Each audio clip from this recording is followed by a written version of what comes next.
अब आते हैं आज की कहानी के ऊपर। कई बार ऐसा होता है कि पुलिस किसी एक में लगी रहती है और वो केस खुलता है तो फिर ना मालूम ऐसे कई सारे और पन्ने खुल जाते हैं। बरसों बीत जाते हैं किसी एक केस को सॉल्व करने में, और बरसों बाद जब वो केस सॉल्व होता तो पता चलता तो ये तो कुछ नहीं है जिसके लिए हमने 20, 25, 30 साल लगा दिए। असली केस तो इसके पीछे थी, आगे। इस कहानी की हालांकि शुरुआत होती है करीब 24-25 साल पहले। बात 1987 की है। एक टर्नब्रिज वेल्स, वहां पे 2 लड़कियां रहती थी, दोनों अलग अलग रहती थी। इनमें से एक का नाम था वेंडी, ये एक स्टोर मैनेजर थी और इसी शहर में रहती थी। 22 जून 1987 को ये ऑफिस से घर आती है और उसके बाद वेंडी की लाश मिलती है। वेंडी के जिस्म पे कपड़े नहीं थे। बाद में पोस्टमार्टम और बाकी चीजों से पता चलता है कि उसके साथ रेप हुआ, उसके बाद गला घोटकर उसे मार डाला गया। जून के बाद जुलाई, अगस्त, सितंबर 3 महीना बीतता है। 24 नवंबर 1987 को इसी टर्नब्रिज वेल्स में एक और लड़की की लाश मिलती है। उसकी उम्र करीब 25 साल थी। उसका नाम था कैरोलिन पियर्स। कैरोलिन पियर्स घर से गायब हो गई थी। उसके बॉयफ्रेंड ने उसे ड्रॉप किया था मोटरसाइकिल पर और उसके बाद वो फिर मिली नहीं। गुमशुदगी की रिपोर्ट लिखा गई। करीब 1 हफ्ते के, बल्कि 3 हफ्ते के बाद कैरोलिन की लाश उसके घर से 40 मील दूर एक जंगल, एक झाड़ी में मिली। उसके भी जिस्म पे कपड़े नहीं थे। बाद में पता चला कि उसके साथ भी रेप हुआ। तो 3-4 महीने के अंदर अंदर एक 20 साल और एक 25 साल की 2 लड़कियां, कैरोलिन और वेंडी का कत्ल और फिर रेप। कातिल जो भी था उसने उसका सारा सामान भी अपने साथ ले गया, जैसे घर की चाबी हो या फिर कुछ और दूसरी चीजें हों, वो अपने साथ ले गया था। पुलिस मामले की जांच करती रही लेकिन कोई फायदा नहीं हुआ। कातिल का कोई सुराग नहीं मिला। धीरे धीरे वक्त बीतता गया। 10 साल, 20 साल, 25 साल बीत गए। इस दौरान में बाकी दुनिया की तरह इंग्लैंड में भी जो केस और क्राइम होते हैं, एक डेटाबेस तैयार होता है डीएनए का, जो हमारे यहाँ भी हो रहा है, लेकिन अभी हम बहुत सुस्त रफ्तार से चल रहे हैं। तो इंग्लैंड में भी डेटाबेस तैयार हो रहा था डीएनए का। 1987 में जब ये दोनों लड़कियों का कत्ल हुआ, इनका भी डीएनए सैंपल कलेक्ट किया गया था और उसको डेटा बैंक में रख दिया गया। जब तब बीच बीच में क्राइम होता, चूंकि ये केस अनसॉल्व था, उन डीएनओ के साथ मैच किया जाता, कोई मैचिंग होती नहीं और केस अनसुलझा रहा। 25 साल बीत गए। इसके बाद पिछले साल दिसंबर 2020 में एक शख्स को पुलिस एक केस के सिलसिले में गिरफ्तार करती है। अब उसका भी डीएनए सैंपल लिया जाता है। डीएनए सैंपल लेने के बाद एक रूटीन है कि जो अनसॉल्व केसेस हैं उनकी फाइलों के साथ मैच करो, शायद पुराने केस मिल जाए। तो उस शख्स का भी डीएनए मैच किया गया।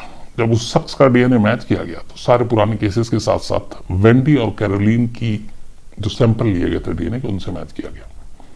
काफी हद तक डीएनए उसका मैच कर गया, लेकिन 100% नहीं था, 90% के आसपास।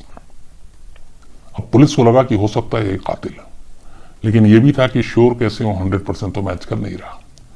तो अब डीएनए में ये होता है कि जिस शख्स का डीएनए मैच कर रहा है, फिर उसकी फैमिली पे बात आती है। क्यों डीएनए हर शख्स का अलग होता है, लेकिन जब मैच होता है तो फैमिली का डीएनए जो है वो मैच करता है। कुछ के थोड़े बहुत हेर फेर होते हैं। तो जिस शख्स को गिरफ्तार किया गया था, उस शख्स के परिवार में 4 लोग थे। पुलिस तय करती है कि अब इन 4 का भी डीएनए करते हैं, सैंपल लेते हैं, चेक करते हैं, क्या पता 100% मैच कर जाए। 3 का डीएनए होता है, कोई पता नहीं चलता है। चौथा एक और शख्स था, डेविड फुलर, 67 साल, 67 ईयर ओल्ड। अब पुलिस डेविड फुलर को बुलाती है और उसका सैंपल लेती है और डीएनए मैच करती है इसी वेंडी और कैरोलिन के साथ। जैसे ही डीएनए सैंपल की रिपोर्ट आती है, 100% मैच कर जाता है। अब पुलिस हैरान रह जाती है। करीब 24 साल पुराने 2 कत्ल का कातिल, जिसका डीएनए उन दोनों लाशों के साथ बरामद सैंपल से 100% मैच कर रहा था, इसका मतलब है कि कातिल डेविड फुलर है। पुलिस डेविड फुलर को गिरफ्तार कर लेती है, उससे पूछताछ करती है। वो लगातार इनकार करता है। वो कहता है कि मेरा इस कत्ल से कोई लेना देना नहीं। लेकिन पुलिस के पास डीएनए सैंपल एक बड़ा हथियार था। अब पुलिस बाकी चीजों की जांच करने का फैसला करती है। इस दौरान में पुलिस जांच करती रहती है। थोड़ी सी कहानी फ्लैशबैक में चलती है। 16 साल की उम्र में ही पढ़ाई छोड़ दी डेविड फुलर ने। पढ़ाई छोड़ने के बाद इसने मिनिस्ट्री ऑफ डिफेंस के अंडर में इलेक्ट्रीशियन का कोर्स किया और वहीं पे इसने कुछ दिन काम किया। 1972 में इसने शादी की और तब इसके 3 बच्चे थे, लेकिन फिर इसका अपनी बीवी के साथ तलाक हो गया क्योंकि उसका ये इल्जाम था कि उसकी बीवी का किसी और के साथ अफेयर है। तो पहली बीवी का जब तलाक हुआ तो उसके बाद ये टोन ब्रिज पहुंच गया और यहां पे इसकी मुलाकात एक और सैली नाम की महिला से हुई। फिर इन दोनों ने शादी कर ली 1982 में और इनके साथ भी एक बेटा हुआ। लेकिन फिर करीब 17 साल तक शादी के बाद एक साथ रहने के दोनों अलग हुए और इस बार फुलर का इल्जाम था कि जिस साइकिलिंग क्लब का वो मेंबर था उसी के एक मेंबर के साथ उसकी बीवी का अफेयर था और इसलिए उसने उसको डिवोर्स कर दिया। देन इसके बाद एक माला नाम की तीसरी लेडी मिलती है और ये तीसरी शादी करता है केंट में और इससे फिर एक बेटा होता है। तब तक ये केंट के ससेक्स हॉस्पिटल में, केंट और ससेक्स दोनों जगह पे ये रहा था, हॉस्पिटल में काम कर रहा था डेविड फुलर और अपनी इसकी जिंदगी सब कुछ ठीक ठाक चल रही थी। अब पुलिस ने इसका पूरा प्रोफाइल निकाल लिया और इसके बाद अब पता करने की कोशिश की कि आखिर और सबूत कहां से जोड़ें जिससे कि ये डीएनए मैच के साथ आपको कोलैबोरेट करना पड़ेगा बाकी चीजें। अब पुलिस ने धीरे धीरे करके उसके बारे में और जानकारी इकट्ठा करनी शुरू की। कहां पे काम किया, कैसे काम किया, क्या कुछ किया। अब इसी दौरान में पुलिस को इसके घर जाने का मौका मिला। जो सारी चीजें थी जानकारी हासिल करने के बाद पुलिस इसके घर पहुंचती है। जब पुलिस घर पहुंचती है और घर की तलाशी लेती है तो पुलिस के पैरों तले जमीन खिसक जाती है। वो 2 कत्ल के सिलसिले में डेविड फुलर को गुनहगार ठहराने के लिए सबूत इकट्ठा करने उसके घर आई थी, लेकिन घर में रखी चीजों ने जब अपनी तरफ पुलिस का ध्यान खींचा, उसे देखने के बाद पुलिस को लगा कि ये शख्स है क्या, कौन है ये। डेविड फुलर के घर से ऐसे बहुत सारे फ्लॉपी मिले, बहुत सारी सीडी मिली, डिस्क मिले, डीवीडी मिला, डायरी मिली, तस्वीरें मिली, हजारों ऐसी चीजें मिली। अब ये वो चीजें थी जिनको फौरन देखकर कुछ किया नहीं जा सकता था, इसकी इन्वेस्टिगेशन होनी थी। अब पुलिस बैठती है, उसकी डीवीडी, उसकी फ्लॉपी, उसके पेन ड्राइव, हार्ड ड्राइव सबको खंगालती है। जब वो देखना शुरू करती है तो एक अजीब चीज सामने आती है। पता चला केंट, ससेक्स, इन तमाम जगहों के 3 हॉस्पिटल में इसने फुलर ने काम किया था 2006 से 2020 तक, जब ये गिरफ्तार हुआ दिसंबर में एक इलेक्ट्रीशियन के तौर पर। इसने जो काम किया था ससेक्स, ट्यूनब्रिज वेल्स अस्पताल और 1-2 जगह पे इसने काम किया। करीब 3 हॉस्पिटल के नाम है बड़े बड़े। और पता चला कि वहां पे ये इलेक्ट्रीशियन के साथ साथ खासतौर पर वहां के मोर्चरी, मुर्दा घर में काम करता था, इसकी ड्यूटी लगती थी।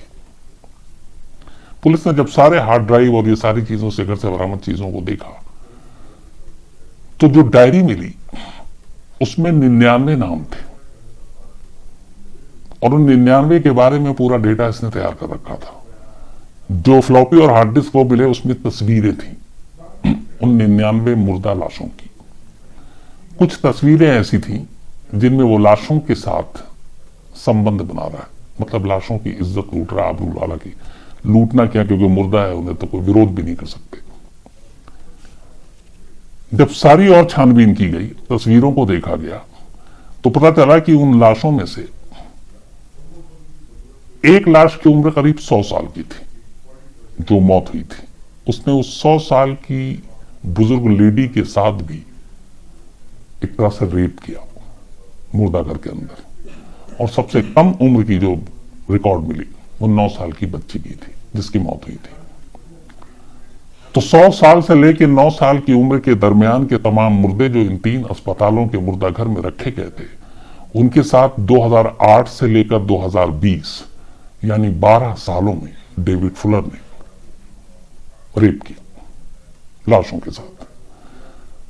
हर रेप या हर लाशों के साथ ये अमानवीय हरकत करने के बाद वो उनके अस्पताल से ही डिटेल निकालता, उनका नाम, पता, कैसे मौत हुई, उनकी तस्वीरें, और इन सबको इकट्ठा करके रखता। बाकायदा उसने अपनी डायरी में डेट, वक्त सब लिखा था कि कब किस लाश के साथ वो सोया, और ये सारी चीजें नोट करता जाता और इन सारी चीजों को रिकॉर्ड अपने घर पे रखता। जब ये सारी चीजें हुई और पुलिस को ये जब सारी चीजें मिली, डेविड फुलर से पूछा गया। 2 कत्ल का इल्जाम से वो अपने दामन को छुड़ाता रहा, बचाता रहा था कि मैंने कत्ल नहीं किया। लेकिन जब ये सारी चीजें आई तो डेविड फुलर ने फौरन मान लिया, बोला हाँ, मैंने करीब 12 साल तक अलग अलग अस्पतालों के मुर्दा घरों में लाशों के साथ सेक्स किया। उसने अपने डिफेंस में बताया कि मेरी दिमागी हालत ठीक नहीं, पता नहीं, मुझे कुछ ऐसा लगता है कि ऐसा करना चाहिए, इसलिए मैं करता रहा। लेकिन पुलिस ने फिर छानबीन की तो पता चला कि वो एक नॉर्मल इंसान है और वो अच्छे रिलेशन भी बना सकता है। उसकी तमाम पत्नियों ने भी गवाही दी। फिर उससे पूछताछ की गई। एक अजीब बात उसने ये कही कि आप मुझसे जितनी भी जानकारी है, कितने गिनती पूछ लो, आप सब बता दूंगा, लेकिन किन किन लाशों के साथ क्या क्या किया, कैसे किया, ये डिटेल में आप मुझसे मत पूछो, मैं डिटेल में जवाब देना ही नहीं चाहता हूं। और उसने डिटेल में जवाब नहीं दिया। अब एक अजीब त्रासदी है, एक वो देखिए अफसोसनाक पहलू इस कहानी का, कि इन सारी चीजों के बाद जब उसे लगा कि अब कुछ बचने का रास्ता नहीं है, उसने उन दोनों लड़कियों के कत्ल के जुर्म को भी कबूल कर लिया, जिनके साथ उसका डीएनए मैच किया था और जिसकी वजह से वो रडार पे आया था। उसने कहा उसने उन दोनों को भी मारा और उसने अपनी इसी हवस के लिए उन दोनों लड़कियों को मारा था। तो उस कत्ल को कबूल करने के बाद कोर्ट ने उसे गिल्टी माना। लेकिन अफसोसनाक पहलू यह है कि जिन 99 लोगों के साथ उसने मुर्दा घरों में, जिन मुर्दा लाशों के साथ उसने ये गैर इंसानी हरकत की, एक अजीब शर्मनाक, इन सारी चीजों का प्रूफ भी अगर हो जाए, साबित भी हो जाए, तो इसके लिए जो मैक्सिमम सजा है वहां पे 2 साल है। मतलब करीब 100 मुर्दों के साथ ऐसी हरकत, और इसके लिए मैक्सिमम पनिशमेंट 2 साल, सिर्फ 2 साल, 2 years। बाकी 2 कत्ले के लिए अदालत के ऊपर है, लंबी सजा होगी। लेकिन ये एक दूसरा पहलू है उसका।